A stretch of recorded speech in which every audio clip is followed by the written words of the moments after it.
ఈ వీడియోలో మనం ప్రాన్స్ ఫ్రై ఎలా తయారు చేసుకోవాలో చూద్దాం.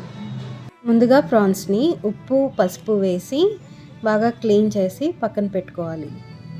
ఒక కప్పు ప్రాన్స్కి ఒక పెద్ద సైజు ఉల్లిపాయ, 2 పచ్చిమిర్చి, కాస్త కరివేపాకు చాప్ చేసుకొని పెట్టుకోవాలి. ఇప్పుడు స్టవ్ మీద పాన్ పెట్టి తగినంత నూనె వేసి, నూనె బాగా వేడయ్యాక పచ్చిమిర్చి కరివేపాకు వేసి కాస్త వేగిన తర్వాత కట్ చేసుకున్న ఉల్లిపాయ ముక్కలను కూడా వేసుకొని బాగా వేగనివ్వాలి.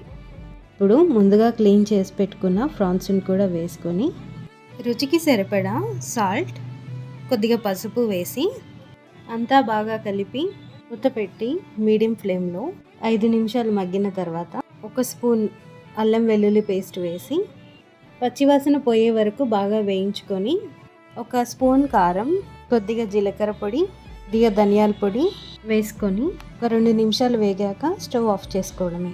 అంతే, ఎంతో రుచికరమైన ప్రాన్స్ ఫ్రై రెడీ. వీడియో కనుక మీకు నచ్చినట్లయితే లైక్ చేయండి, షేర్ చేయండి, మన ఛానల్ని సబ్స్క్రైబ్ చేసుకోండి.